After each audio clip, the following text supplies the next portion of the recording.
Alright, Pretender here, and the first reset to Apocalyptic Shadow is finally here. And so today I'm here with a guide that's going to be just recommending a bunch of characters to take. Practically just talking about the best characters to take into it to give you ideas, just so you don't go into it with the wrong ideas. This is going to be really similar to my Pure Fiction guide, so it's going to be a very fast-paced video where I'm recommending characters with a brief description on why they can be good. So definitely strap in because once again, it's going to be very fast-paced. So the Apocalyptic Shadow game mode actually has reset on EU and Asia, so you guys will be seeing this new one, while on NA, there is still an hour left.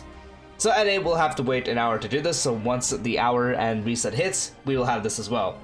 I'm on my Asia account, so I can actually showcase the weaknesses. The weaknesses are the same throughout the entire thing because it's the same two bosses, so everything you are seeing here is going to be the same on the other one. And yeah, that's all I gotta say before I get to the video. Drop a like, drop a sub, hit the bell icon for more videos like this, and let's get straight into it. So first, covering over what the actual new stuff is. So we take a look at here at the main effect. When an enemy with Steadfast Safeguard is weakness broken, all allies are action forward by 100% and their ultimates are activated. Follow-up damage received by all enemies increases by 15% and increases counter damage received by 25%. Counter damage, whoa, I wonder who's out right now that totally counters, whoa. Alright, but now looking at these, as we do see the first one, follow-up / counters will reduce toughness of targets who do not have the corresponding weakness, with the effect being equivalent to 50% / 100% of the original toughness reduction from abilities. Second one, damage dealt by all allies' basic attack increases by 25%, with an additional increase of 25% against targets that are weakness broken. And the third one, when an ally breaks an enemy weakness's target, advances action forward by 25%. Now taking a look at the second half, the first one is the same. The second one is now actually increasing break damage taken by all enemies by 25%.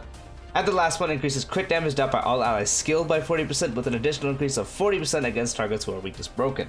Wow, two DPSs that may be one of the best, and one is imaginary, and this one buffs basic attack, and this one's ice for skill? I wonder. So starting off the characters, the first thing I want to do is talk about the 5 characters that are going to be universally good.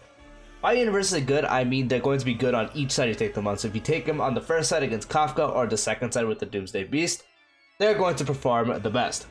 And the first one is going to be the new 5-star character Yunli, as she is not only a physical character, so she's able to do damage to both main sides because they're both mainly weak to physical. She is a follow-up character that is also a counter character, so her counters are considered follow-up attacks, and as we know, it's mainly tailored towards follow-up characters, and especially counter characters, and she's one of the ones that can do that.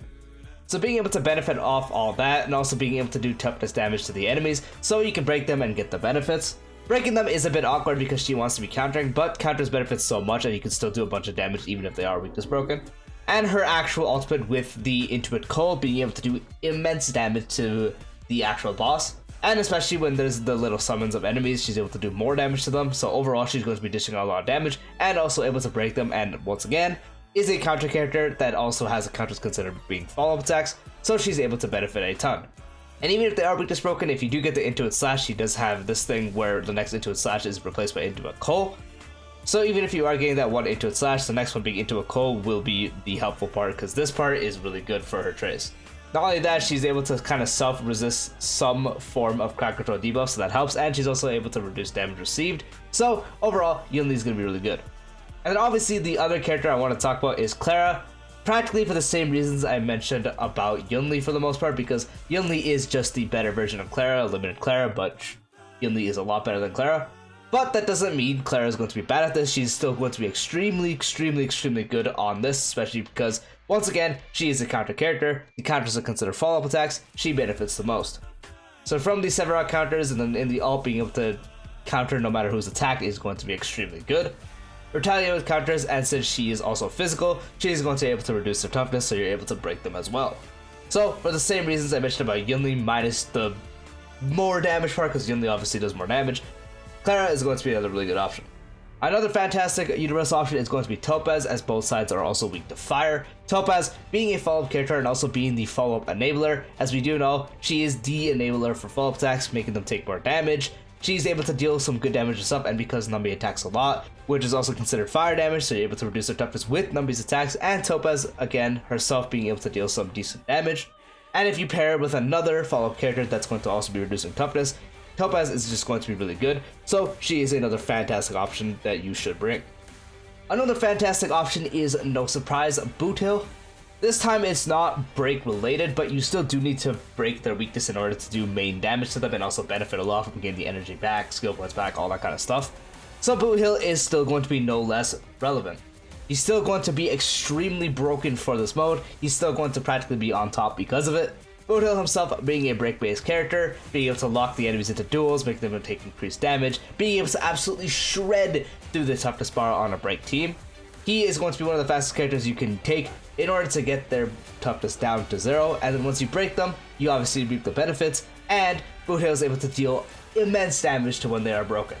So, once again, to no surprise, Boothill is going to be one of the best you could take, no matter what side, because both sides are weak to physical. So you take him, you're able to actually do that, and since the enemies are able to share the weakness, the boss can transfer it to the little enemies. There are going to be some they can't break, but thanks to his ultimate, he's actually able to apply physical weakness, so he can also deal with them if you do save and use the ultimate properly. So Boothill is going to be one of the best options as well. And just like Boothill, to no surprise, Firefly is also going to be absolutely broken on this, because both sides are once again weak to fire, and she is also, for the same reasons, a break-based character. She is absolutely going to shred through the enemy's toughness bars as well, making them break. You reap the benefits once again, and then you're able to absolutely murder them, especially if you do pair with Harmony Trailblazer, which for the most part you will. Super Break, absolutely just going to one-shot them when they are practically just weakness broken. Being able to also have some self-sustain, action advance, and then once you are in the ultimate, in the complete combustion state, give you a bunch of speed, you're able to get a bunch of turns, and you're just, like, once again, with a bunch of turns, action forward, all that stuff with the ultimate, you're going to be able to absolutely tear through the bars, and once you tear through the bars, once again, you reap the benefits. You get to absolutely destroy them once the weakness broken. So Firefly, either side you take her on, is going to be extremely good. And now, actually talking about the first half, Dr. Ratio is going to be very, very, very good on this. Since he is imaginary, so he's able to do the toughest damage to the boss. And he's also a follow-up based character, so you are able to absolutely get all the good benefits from being a follow-up character from this. Because the main goal is to be a follow-up character, so you can actually, once again, follow-up characters, very broken, and they benefit from this because it's more tailored towards them. But you obviously want them to be able to do toughness, so taking Dr. Ratio on the second side would not be the greatest idea, even if there is a bit of help from the extra buffs. While the help might be good, still better to just take the parts where they actually had the weakness, so you can take one better or actually get better benefits from it. So Dr. Ratio is going to be really good, being able to deal actual toughness damage towards them. Wiseman Folly from the ultimate, being able to do more follow-up damage. And then, once again, doing the actual follow-up attacks, hitting very, very hard with the follow-up attack. You're able to shred through their HP bars once their weakness broken, and he himself is able to do good toughness damage to the boss. And then once again, he is a follow-up character, so he's going to benefit a lot, so Dr. Ratio is going to be really good. Another really good character is going to be the new Hunter March 7th, as she is also imaginary, being able to be the sub-DPS, helping another DPS, so if you pair her with someone like Dr. Ratio on that half, or you take her with someone like Yunli or Clara, she's going to do a lot because she herself actually can do a follow-up because of the E2, and we're able to get up to E3, so you're going to be able to get the E2, and so she can actually benefit from the follow-up buffs. And then once again, imaginary, so she's able to actually deal damage. She can also, regardless, reduce of toughness type, but overall it's just easier if you're taking the first one, but she can actually be taking the second one, but I didn't want to put her in the universal one because the other ones are notably going to be like above the rest. But she can go on there too, but I'd mainly recommend just putting her on the first one.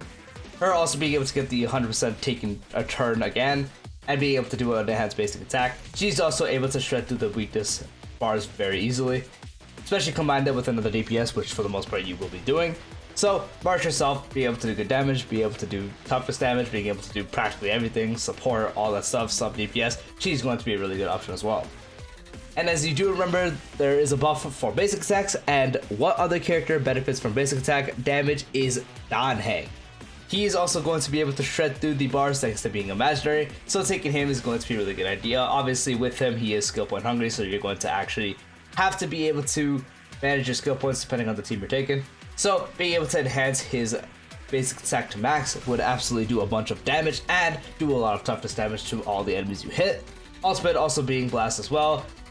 AoE, being blast, everything he's doing being blast, being able to just deal a bunch of damage, being one of the best DPSs in the game as well, he's going to be extremely powerful. So Dan-Heng is another recommended option. And one that's a little bit on the iffy side, but I do want to at least mention, since the side is actually weak to wind, Blade isn't going to be the worst option due to the fact that it is also follow-up based.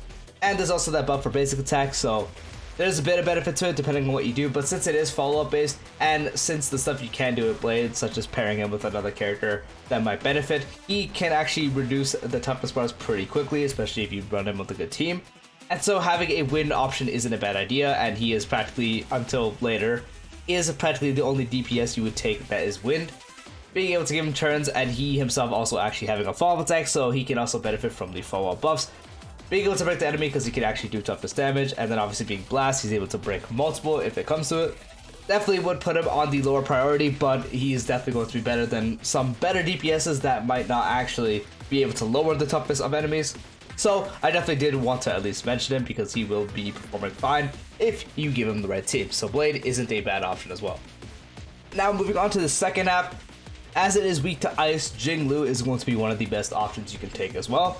Since there is a whole buff that buffs skill damage and she gets an enhanced blast skill, so you're able to benefit a bunch off that, as once again she is ice, so she's able to do toughness damage, being able to actually have blast doing multiple technique, talent, being able to do a bunch of damage, being able to hit like an absolute truck, and then once again being able to shred through the toughness bars. She is going to be a really good option as well, as there really isn't any other ice options you can take when it comes to DPSs, so she is definitely going to be on top for that. Now, unfortunately, there really won't be another option to mention for the second half, as the only other weakness is mainly ice, and the others are physical and fire, which are the ones you benefit from the other ones, and would be a part of the time where I talked about the universal ones that work on both sides. So the only other options would mainly be physical and fire, which once again I have mentioned. So unfortunately, Jinglu would practically be the only one mentioned for that.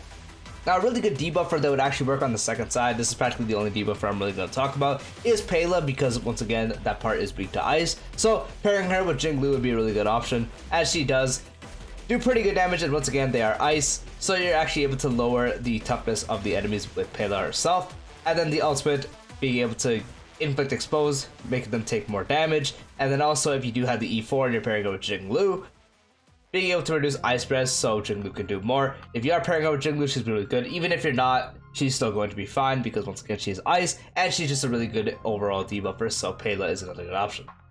Now, moving on to the Harmony Sports, No Stalker, Ruan Mei is probably going to be one of the best ones you can take. As everything she provides, every DPS can use, she's good on practically literally every single team. Dot team, break team, follow-up team even. She's just going to be a go-to option. As this mode is really good with break characters, so taking her with Boothill or Firefly is going to be extremely good. If you're taking her with follow-up characters, it's going to be fine because she gives damage dealt. She gives weakness break efficiency, which is really, really good in this mode. The ult, being able to extend weakness break if it comes to it and you're not able to kill them when their weakness broken. Alt type rest pen increase, and especially giving everyone more speed so everyone can get more turns potentially. This 10% speed is also very good. And then the extra trace, being able to give everyone 20% more break effect, is also very good. So it is no shocker, Ruan Mei is going to be very, very good. And if you are running Boothill or Firefly, Harmony Trailblazer is going to be very, very, very good. Lesser with Boothill, mainly with Firefly, but is still a good option with Boothill, because the super break that the Harmony Trailblazer provides is extremely broken. So first, the goal of absolutely shredding the weakness bars so you can actually break them, and once they are in the weakness broken state, you practically just absolutely shred them because super break, once again, broken, especially with Firefly, as you're making that super break go even higher. And then with Boothill, rather than getting multiple turns to break faster, becomes this one-shot boss city. So Harmony Trailblazer with the super break is going to be extremely good, especially if you do take her on the first half, because on the first half, they are actually weak to imaginary as well. So on the first half, the actual Harmony Trailblazer is going to be able to help you reduce the toughness as well. Sparkle is also going to be an extremely good option. Thanks to the fact that she also works on anyone you're practically using. If you're taking her with Jinglu, she's really good. Follow-up team, she's really good. She's not going to be good with the break characters, unfortunately, but again, for the follow-up characters, she's going to be very good. Being able to give you an action 4 by 50%, which to him properly is practically a full turn guaranteed every time. And then a bunch of crit damage, so your DPS that you select is going to do a bunch of damage, and also making it to where you don't have to worry about skill points. So if you are taking dotting, if you take Sparkle, that's going to be a practical easy clear. And then once again, if you're pairing Sparkle with anyone else, it's going to be really good. Overcapping your skill points, providing damage dealt, increasing it with the ultimate giving you skill points back, giving everyone attack percent. Everything she does is going to be really good, so Sparkle is a very good option as well. And since this is a follow-up based Apocalyptic Shadow, Robin on a follow-up team is going to be fantastic.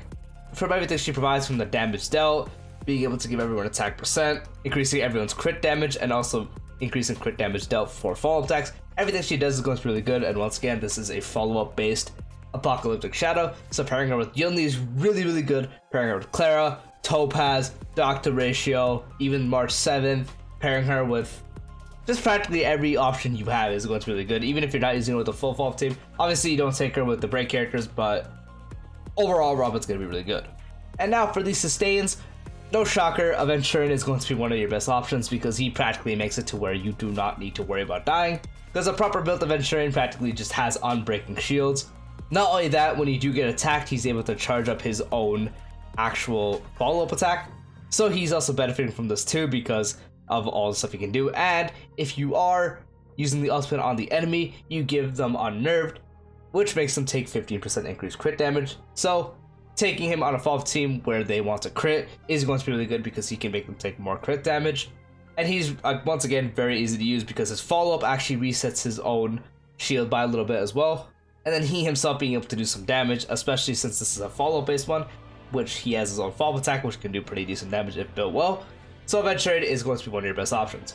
And just like Aventurine for the follow-up teams, Gallagher for the break teams is going to be absolutely broken, especially since this is fire-based. Gallagher is going to be extremely good on a break team. So if you do have him built, definitely put him on your break team and you would absolutely see great results. You're going to absolutely speed through it, especially since they're weak to fire. So not only he himself sustaining the team, making them take more break damage for all that, he himself is going to be able to do very, very good toughness damage because they are also weak to fire. So no brainer that Gallagher is going to be extremely good.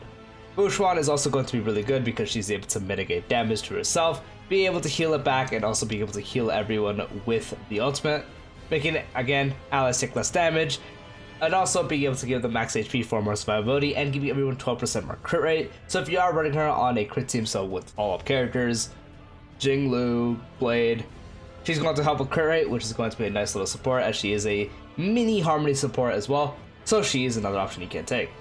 And then Ho is going to be really good too, as she does provide attack percent, a lot of it at that, and able to give you 20% of your respective max energy is also very, very, very, very good.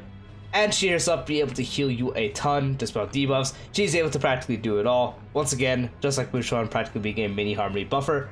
Especially with Yunli and Clara being really good, she is going to be a fantastic staple with those two characters. So if you have Ho, you have one of the other ones that you're running, like Clara or Yunli, she's going to be really good. Even if you're not, if you're taking someone like Topaz, Ratio, and anyone that has like a regular energy, so practically anything that isn't on a break team, she is going to be really good. So Ho is another very good option. And yeah, so that is the video. Let me know what you guys are going to be taking for what sides as well. If you find other characters being really good on this, definitely comment down below so other people can see more characters and more variety to use. And yeah, hope you guys found the video helpful. Peace out.